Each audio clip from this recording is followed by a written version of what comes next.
والصلاة والسلام على سيد المرسلين محمد وآله وصحبه أجمعين أما بعد. محترم بزرگوں، حضرات علماء کرام، ائمہ مساجد، عزیز طلباء، اس وقت ہم اور آپ جس پروگرام میں حاضری کے لیے آئے ہیں وہ ایک الگ نوعیت کا پروگرام ہے. عام طور پر ہمارے یہاں جس طرح کے پروگرام ہوتے ہیں، جس طرح کی گفتگویں ہوتی ہیں، جس طرح کی تقریریں ہوتی ہیں، یہ ان سے ایک الگ نوعیت کا پروگرام ہے جس میں آپ کے سامنے کچھ باطل نظریات، کچھ غلط افکار کے لوگ ہیں، ان کا تعارف کرایا جا رہا ہے. صبح سے یہ احساس دلانے کی کوشش کی جا رہی ہے کہ یہ فتنے ہمارے معاشرے میں، ہم مسلمانوں میں سرگرم عمل ہیں. ہم جو کہ علماء ہیں، ائمہ ہیں، ملت کے کسی نہ کسی درجے میں رہنمائی دینی کرتے ہیں. ہم کو اس سلسلے میں کیا طریقہ کار اختیار کرنا ہے کہ جس سے یہ ان غلط افکار اور نظریات اور عقائد کے لوگ ہمارے معاشرے میں کامیاب نہ ہو سکیں. صبح سے جو حضرات گفتگو کر رہے تھے، ایسے موضوعات پر ماشاءاللہ بہت فاضل افراد ہیں. بڑا ان حضرات کا میدانی کام ہے اور بلا مبالغہ کہا جا سکتا ہے کہ سینکڑوں یا ہزاروں نوجوانوں کو غلط افکار اور نظریات میں پھنسنے سے ان حضرات نے بچایا ہے. تو ان حضرات کی گفتگوؤں سے کافی کچھ باتیں تو آپ حضرات کے علم میں آ ہی گئی ہوں گی. میں صرف دو تین موضوعات، دو تین نکات پر گفتگو کرنا چاہتا ہوں. بس پہلی بات تو یہ ہے کہ یہ جو شکیلیت یا قادیانیت یا ان جیسے جو اور فرقے ہیں یا جو اور گمراہ لوگ ہیں جو بالکل ایسے عقائد اور نظریات کے مبلغ ہوں جو کفر تک پہنچا دیتے ہیں، جو کافر بنا دیتے ہیں. ظاہر سی بات ہے کہ کسی شخص کو نبی مان لینا، ختم نبوت کے عقیدے میں کسی طرح کی ایسی ترمیم کرنا کہ وہ اپنے حال پر نہ بچے، یہ کفر ہے. ان لوگوں سے مقابلے کا صحیح طریقہ کیا ہے؟ سب سے پہلی بات یہ ہے کہ ان لوگوں سے مقابلے کا صحیح طریقہ کیا ہے. یہاں جو حضرات علماء کرام بیٹھے ہیں، ان سے ان حضرات کو اس میدان کا تجربہ ہے، انہیں اندازہ ہوگا کہ یہ قادیانی ہوں، شکیلی ہوں یا ان جیسے اور لوگ ہوں، جب کام کرنا شروع کرتے ہیں اور آپ ان کے مقابلے میں آنے کی کوشش کریں تو ان کا ایک حربہ یہ ہوتا ہے کہ یہ آپ کو بہت گہری علمی بحثوں میں عوام کے سامنے پھنسانا چاہتے ہیں. مثال کے طور پر یہاں کوئی قادیانی اگر آئے گا، کچھ لوگوں کو گمراہ کرے گا، آپ اس سے بات کرنا چاہیں گے تو وہ آپ سے حیات مسیح کے خالص علمی پیچیدہ موضوع پر گفتگو کرنا چاہے گا. اب بے پڑھی لکھی عوام کے سامنے حیات مسیح اور نزول مسیح کا خالص علمی مسائل پر گہری موٹی موٹی علمی اصطلاحات میں جو ہم لوگ باتیں کرتے ہیں وہ کی جائیں گی تو یقین جانیے کہ سامنے بیٹھی عوام میں سے شاید 5-10% ہوں گے جو وہ باتیں سمجھ پائیں، باقی سب کی سطح سے اوپر کی بات ہوگی. اس کا نتیجہ یہ ہوگا کہ 50, 60, 70, 80, 90% لوگ تو کہیں گے کہ بھائی ہاں ہمارے مولانا صاحب جو ہے ان کی بات صحیح ہے، ہمیں سمجھ میں نہیں آئی لیکن ان کی بات صحیح ہے بھائی، انہیں کے ساتھ ہم رہتے ہیں، لیکن 5-10% کے بارے میں امکان ضرور ہے کہ وہ ادھر چلے جائیں، اس لیے کہ وہ بات ہے ہی نہیں ایسی کہ غیر اہل علم اس کو صحیح طور پر ایک آدھ گفتگو میں سمجھ سکیں۔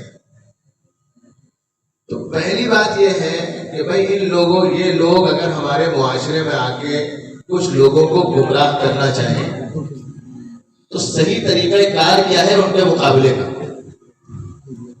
آپ جب بھی ان سے گفتگو کریں گے یہ فوراً مسیح موعود عیسیٰ ابن مریم ہوں گے، کس حیثیت سے ہوں گے، نہیں ہوں گے، ان کی صورت کیا ہوگی، حیات مسیح کی نوعیت کیا ہے، نزول مسیح کی نوعیت کیا ہے، اس جیسے پیچیدہ مسائل میں الجھا دیں گے اور آپ کو ان باتوں، ان نکات پر نہیں آنے دیں گے، ان پہلوؤں پر نہیں آنے دینے کی چاہتے یہ لوگ جن پہلوؤں سے ان کا بطلان، ان کا باطل ہونا، جھوٹا ہونا، مفتری ہونا 2 اور 2 4 کی طرف واضح ہو جائے۔ یہ ان سب کی ایک بہت سوچی سمجھی منصوبہ بندی ہے۔ تو پہلی چیز جو ہم لوگوں کو ان کے مقابلے کے وقت کرنی ہے وہ یہ کہ ان سے کہیں گفتگو ہونی ہو، کہیں بات کرنی ہو تو پہلے ذہن میں یہ چیز واضح کرنی ہے کہ کون سے وہ امور ہیں جن پر ہم گفتگو کریں گے تو بات 2 اور 2 4 کی طرح بالکل واضح ہو کر ایک عام انسان بھی سمجھ لے گا کہ بھئی یہ جھوٹ بول رہا ہے، یہ بالکل باطل ہے، یہ پکا مفتری ہے، اللہ اور اللہ کے رسول کی طرف جھوٹ نسبت کر رہا ہے۔ تو کبھی بھی یہ نہیں ہونا چاہیے کہ وہ جو طے کریں ہم اس موضوع پر گفتگو کریں، کبھی بھی بحث مباحثہ ہو گئی تو ہمیشہ یہ کوشش کرنی چاہیے کہ جو نکات ہم چاہتے ہیں بحث میں وہ زیر بحث آئیں گے، وہ ترتیب گفتگو کی طے ہوگی۔ سب سے پہلی چیز یہ۔ اس سلسلے میں ہم آپ کو ایک قصہ سناتے ہیں، اس سے رہنمائی ملتی ہے۔ ہمارے بڑے ابو تھے، انتقال فرما گئے، حضرت مولانا ظہیر عالم صاحب۔ آزادی کے بعد جب بہت خراب حالات مشترکہ پنجاب کے ہوئے، جب یہ ابھی ہماچل اور ہریانہ وغیرہ نہیں بنا تھا، اور جو مسلمان وہاں رہ گئے چونکہ جبری انخلا ہونا تھا وہاں سے، تو جو حضرات رہ گئے تھے مسلمان بڑے دبے کچلے، بہت بکھرے ہوئے، بہت اس علاقے کا حال بہت برا تھا۔ تو سن 52 میں حضرت مولانا محمد میاں صاحب رحمۃ اللہ علیہ نے فرمایا کہ تم ان سے کہ تم نوجوان ہو تو ادھر چلے جاؤ، ہماچل جو پہاڑی پنجاب کا علاقہ ہے۔ وہ گئے، انہوں نے وہاں بہت محنتیں کی۔ وہاں خیر سے کچھ دنوں کے بعد سے قادیانی بھی چلے آئے۔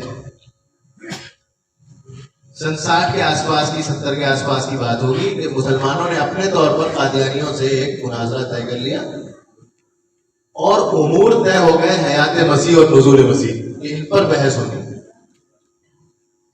تو جب وہ امور طے ہوئے، ان کے پاس لوگ اطلاع لائے جو وہاں کے ائمہ تھے کہ بھئی یہ مناظرہ طے ہوا ہے یہ، تو انہوں نے کہا کہ بھئی اللہ کے بندوں، اگر تمہیں کچھ مناظرہ کرنا بھی تھا تو کم از کم تفصیلات طے کرنے سے پہلے تو مجھ سے پوچھ لیتے۔ قادیانیوں سے گفتگو حیات مسیح اور نزول مسیح پر بہت بات میں ہوتی ہے، پہلے تو خود غلام احمد قادیانی کی شخصیت پر ہوتی ہے، تو وہ کیسا آدمی تھا، اس قابل بھی ہے کہ نہیں ہے کہ وہ کوئی نیک ہونے کا دعویٰ کر سکے، بزرگ اگلی باتیں تو بہت دور کی۔ خیر چلو تم نے کر لیا ہے تو پھر ٹھیک ہے۔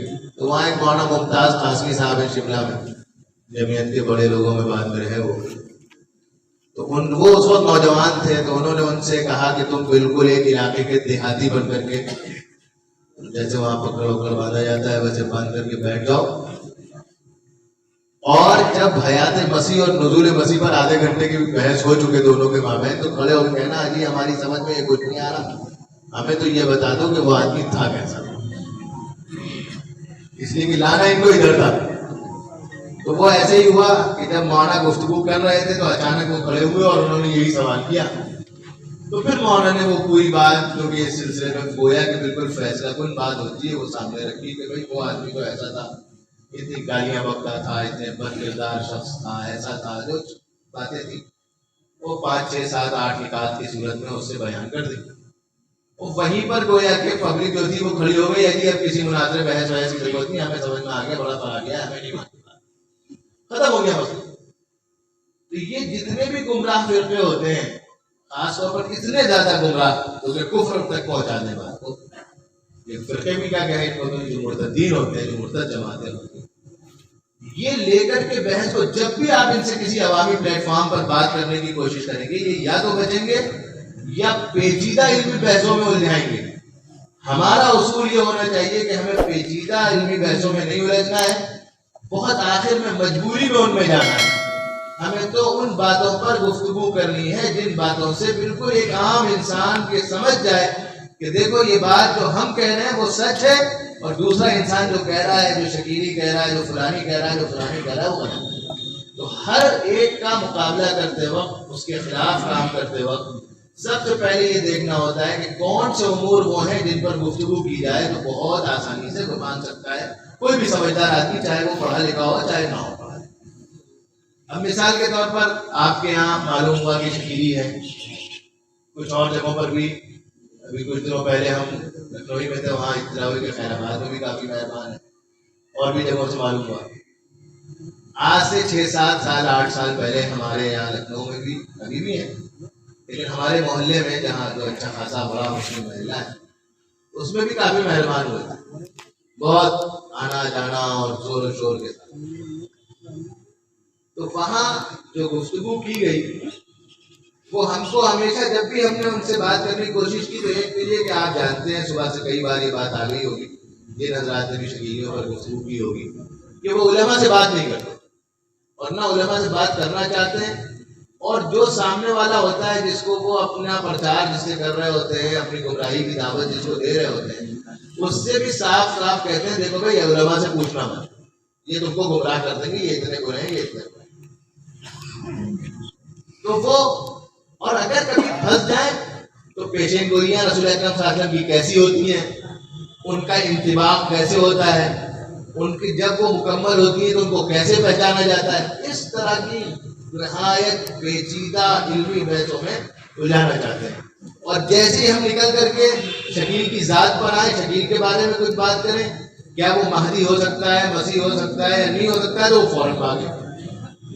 تو تجربہ نے یہی بتایا کہ زیادہ ادھر ادھر کی باتیں مجبوری میں کی جاتی ہیں، پہلے تو اسی مفتری پر گفتگو کرنی چاہیے جو یہ افترا کر رہا ہے کہ کیا وہ اس قابل بھی ہے یا نہیں ہے کہ یہ دعویٰ کر سکے، یہ تو بہت بڑا دعویٰ ہے، وہ تو ایک ٹھیک ٹھاک ایک معتدل درجے کا نیک انسان ہونے کا بھی دعویٰ نہیں ہو سکتا۔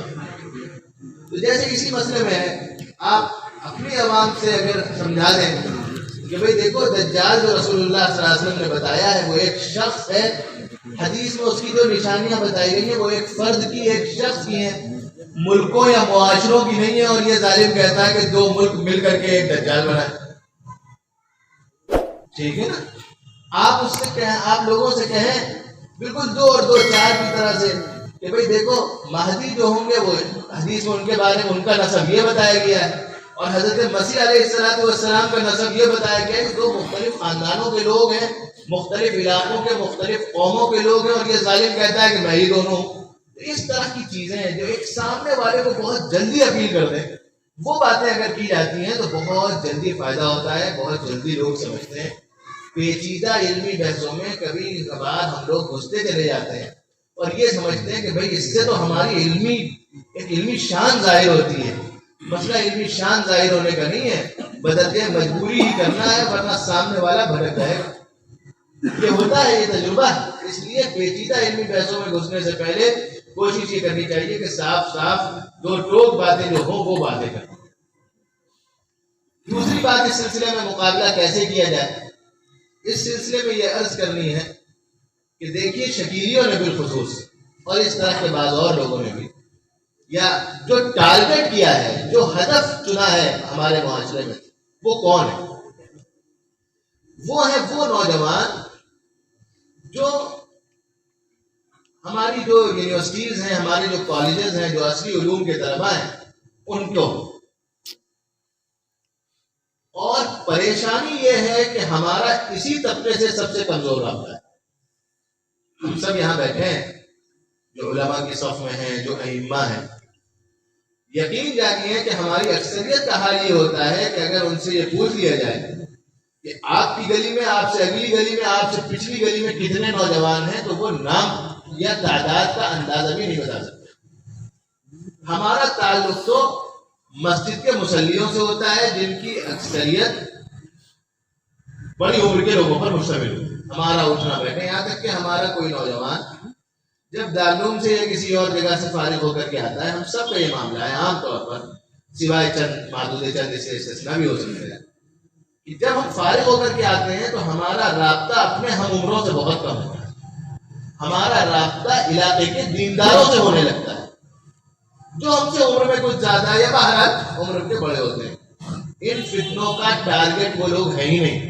ان فتنوں کا ٹارگٹ وہ نوجوان ہیں جو ہمارے اور آپ کے رابطے میں نہیں ہیں، جو اپنے گھروں سے اٹھتے ہیں، اپنے ہم عمروں میں رہتے ہیں، کالجز جاتے ہیں، یونیورسٹیز جاتے ہیں. ان کو ٹارگٹ بنایا گیا. ہم کوئی محنت فجر بعد عصر بعد کی نماز میں مسجد میں کر لیں گے، جو فتنے کا ٹارگٹ طبقہ ہے اس تک ہماری بات نہیں ہوگی. تو پہلی چیز تو یہ ہے کہ اگر اس سلسلے میں ہم کچھ کرنا چاہتے ہیں تو ہمیں ان نوجوانوں سے رابطہ کرنا ہوگا. ان نوجوانوں سے رابطے کے لیے ہمارے پاس ایک اکیلی چیز جمعہ ہے. ایک اکیلی چیز جمعہ ہے. لیکن پریشانی یہ ہے کہ ان نوجوانوں کی ایک تعداد تقریر تو ہماری سنتی نہیں ہے. وہ تو خطبے سے 5 منٹ پہلے 2 منٹ پہلے آتی ہے یا خطبے کے وقت آتی ہے. تو بعض جگہوں پر بعض لوگوں نے یہ کیا کہ بھائی خطبے کے نماز کے ختم ہونے کے فوراً بعد 2-3-4 منٹ کی ایک گفتگو کر لی کہ بھائی ابھی ہم لوگ دعا مانگیں گے لیکن ذرا 2-3 منٹ کی ایک بات سن لیں، بہت ضروری بات ہے. ہمارے علاقے میں کچھ لوگ یہ کہہ رہے ہیں کہ دجال ظاہر ہو گیا ہے، مہدی آ گئے ہیں، ایسا ہے ایسا ہے. اگر آپ میں سے کسی نوجوان سے ایسی بات ہوئی ہو تو براہ کرم کسی سے مل لیں. وہ گمراہ لوگ ہیں، ایسے ہیں ایسے ہیں. اور اگر کبھی مستقبل میں بات ہو تو سمجھ لیجیے گا کہ گڑبڑ آدمی ہے، بغیر علماء سے بات کیے کوئی فیصلہ نہیں. 2-3-4 منٹ کا ایک اس طرح کا علاج، اس طرح سے آپ ان تک ایک کان میں پہلے بات ڈال سکتے ہیں کہ بھائی اگر آپ کو کوئی اپنے چنگل میں لینا چاہے، اس طرح کی بات کرے تو آپ پہلے ہی سے سمجھ جائیے گا کہ یہ لوگ کوئی گمراہ کرنے والے لوگ ہیں. مل لیجیے گا تب کچھ بات کریں گے. ایک اصل میں اس میں جو میں نے عرض کیا اور اسی سلسلے میں آج کچھ اصل میں عرض کرنا چاہتا ہوں. ہم سب پر اللہ تعالیٰ کا احسان ہے کہ دین کی خدمت سے کسی نہ کسی طور وابستہ رکھا ہے. کچھ ہم میں سے مدرسین ہیں، کچھ علماء، ائمہ، خطباء ہیں، کچھ تبلیغ کی محنت سے لگے ہوئے احباب ہوں گے، ساتھی ہوں گے، بزرگ ہوں گے. ہم سب کا جو رابطہ ہے اصل میں اس وقت جو فتنوں نے ٹارگٹ کیا ہے وہ 2 طبقے، ایک خواتین اور ایک نوجوان. اور ہمارے دینی کام دونوں جگہ نہیں ہے یا بہت کمزور ہے. ایک خواتین میں کوئی دینی کام نہیں ہے.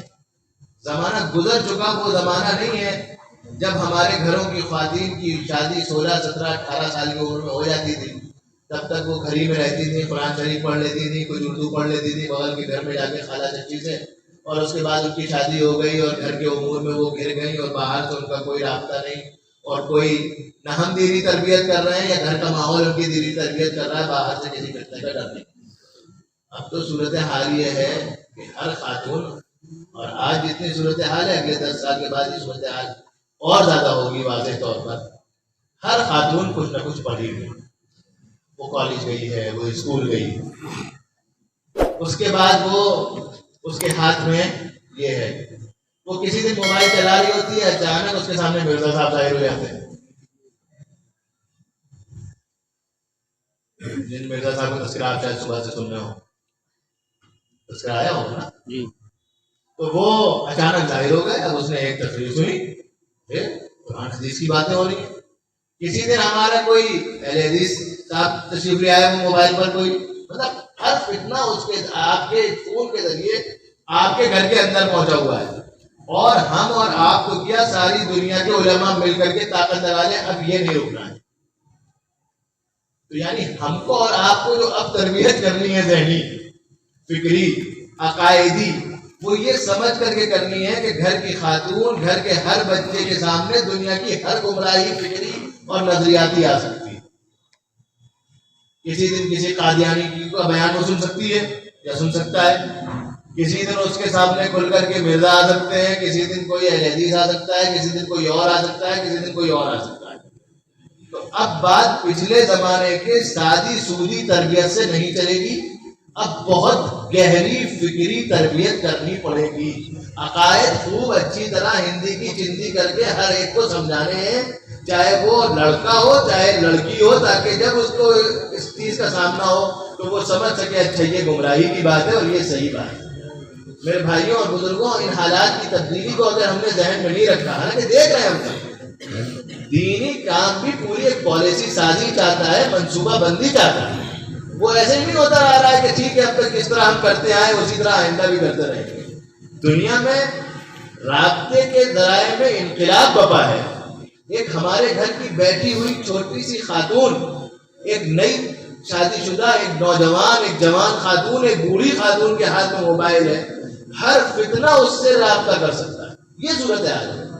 اب ایسی صورت میں اگر ہم پہلے سے تیاری نہ کریں اور اس کو پہلے سے کچھ پڑھا دینے کی ترتیب نہ کریں تو ہم بہت امید نہیں رکھ سکتے کہ گمراہیاں نہیں پھیلیں۔ جو گمراہی بھی، کوئی بھی گمراہی کہیں بھی پھیل سکتی ہے۔ یہ جو مرزا کا مسئلہ ہے جو صبح سے آپ لوگوں نے سنا ہوگا، جس سے ہم سب واقف ہیں، اس کا مسئلہ کیا ہے؟ اس کے لوگ یہاں آتے نہیں آتے، اس کا کئی مرکز ہے یہاں نہیں آتے، کوئی ان کا گشت ہوتا ہے نہیں ہوتا۔ کس چیز کے ذریعے ہے جو نوجوانوں میں اتنا مسئلہ پیدا ہوا ہے؟ اس کی تقریریں اتنی سنی جا رہی ہیں، صحابہ کرام سے وہ پیدا ہو رہا ہے، بغض پیدا ہو رہا ہے، عناد پیدا ہو رہا ہے، ان پر تبرہ پڑنا عام ہو رہا ہے۔ یہ کس چیز سے؟ یہ سارا موبائل کہتا ہے جو ہر گھر کے اندر ہے۔ تو اس کا گشت آپ کو یہاں ہوتا ہوا تو نہیں دکھ رہا ہے، لیکن آپ کے بیڈ روم کے اندر ہو سکتا ہے۔ یہ صورتحال ہے، اور کب ہو جائے ہمیں اور آپ کو پتہ نہیں۔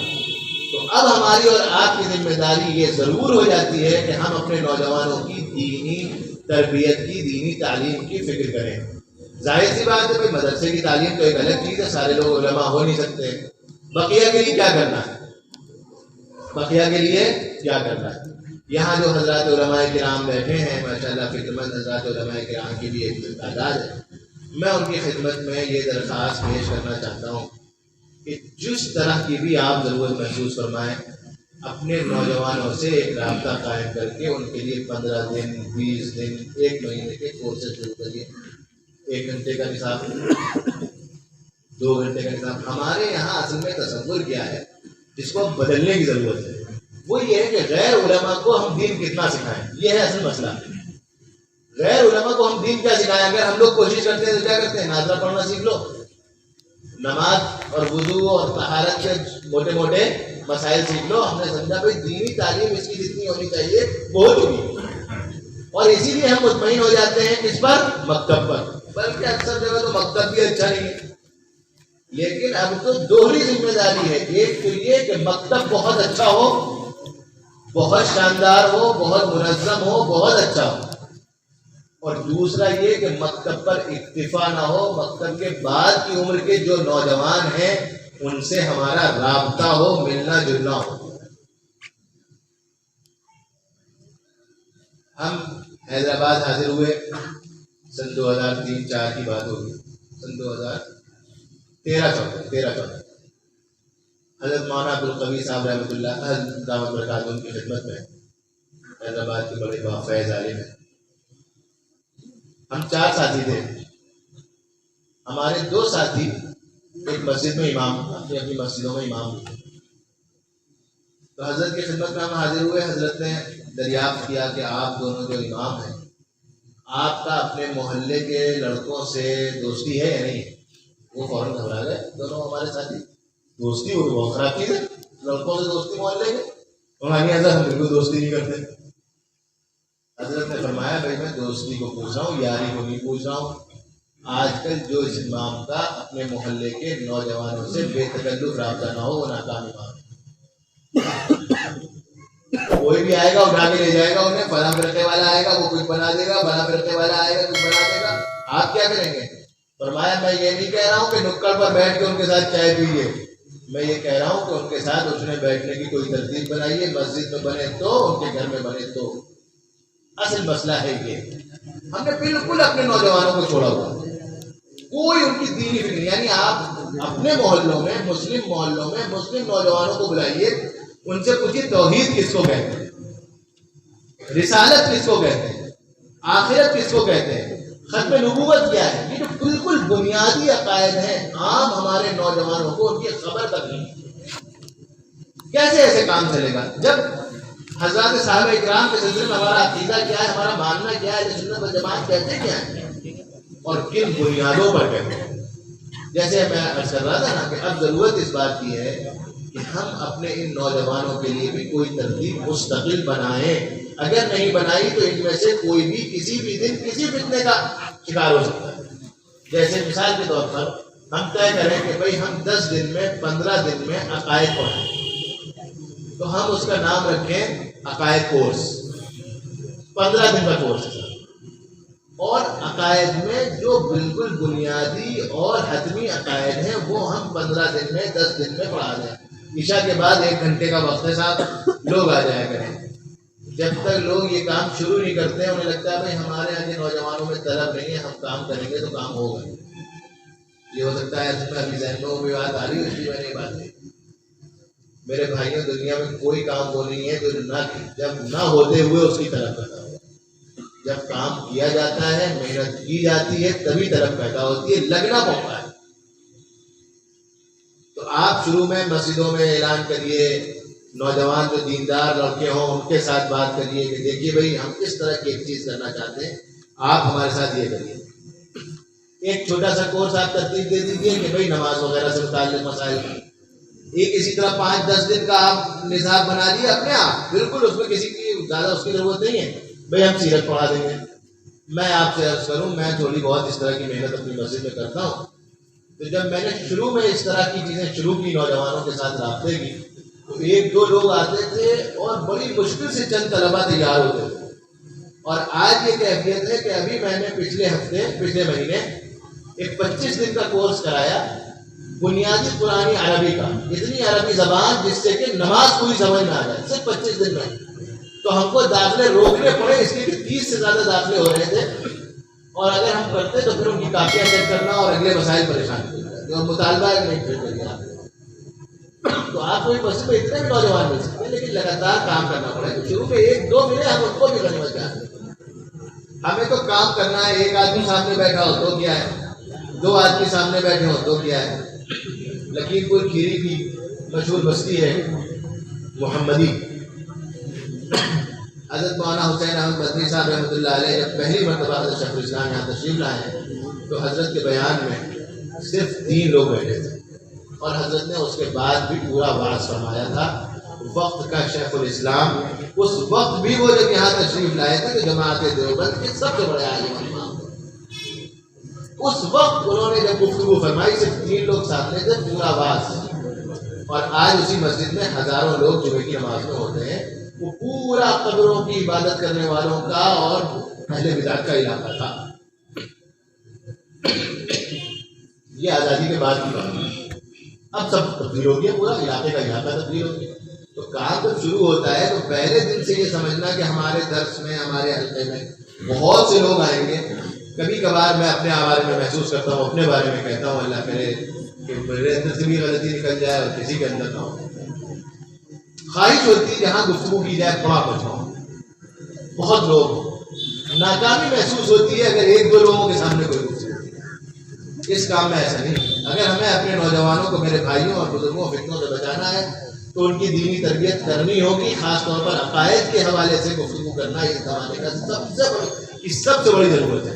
اور دیکھیے میں آپ سے کہوں، ہمارے نوجوانوں کی نفسیات کا ہم کو خیال رکھنا پڑے گا. آج کل کے کالجز اور یونیورسٹیز کے اور اسکولس کے اسٹوڈنٹس کی نفسیات یہ ہے، صحیح ہم سمجھیں تو ہیں، غلط ہم سمجھیں تو ہیں. وہ کسی ایسی مجلس میں شوق سے نہیں آتے جس مجلس میں عمر دراز لوگ بیٹھے. جو انہی کے ہم عمروں کی مجلس ہوتی ہے اس کو وہ شوق سے آتے ہیں. اب تو مزاج لوگوں کا یہ بن گیا، خاندان کے بڑے بوڑھے آ جائیں تو بچے وہاں سے ہٹ لیتے ہیں، جوان وہاں سے ہٹ لیتے ہیں. پہلے زمانے تک سعادت مندی کے ساتھ بیٹھتے تھے. تو ہمارا جو دینی کوشش بھی ان پر کرنی ہے تو وہ ایسی کرنی ہے، مسجد کا عام واز نہیں کر دینا ہے جس میں محلے کے بزرگ لوگ بھی آ جائیں. صرف نوجوانوں پر مشتمل کچھ کورسز کرائیے، کچھ لوگوں کو بیٹھائیے. کوئی نہیں، ایک سمجھدار آدمی کرنا چاہے کوئی مشکل کام نہیں ہے. بھائی جو بنیادی اور حتمی عقائد ہیں وہ پڑھا دیے جائیں، کچھ سیرت پڑھا دی جائے، کچھ اور چیزیں جن چیزوں کی ضرورت ہو. اگر ہم نے نوجوانوں کے لیے یہ کر لیا اور اسی طرح خواتین کے لیے اس طرح کے نظام بنا دیے تو کامیابی ہے، ورنہ بہت بڑا مسئلہ ہے. جتنے اس طرح کے لوگ ہیں وہ سب عام نوجوانوں میں کام کر رہے ہیں سوائے ہمارے.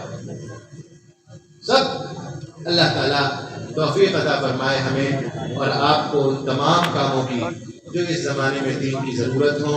اللہ تعالیٰ ہر خیر ہمارا مقدر فرمائے، ہر شر سے ہماری حفاظت فرمائے، ہمارے نوجوانوں کی، ہمارے معاشرے کی، ہمارے مردوں کی، ہماری عورتوں کی دینی تربیت کا انتظام ہمارے ہاتھوں فرمائے. یہ سعادت ہمارے لیے مقدر فرما دے. وآخر دعوانا ان الحمد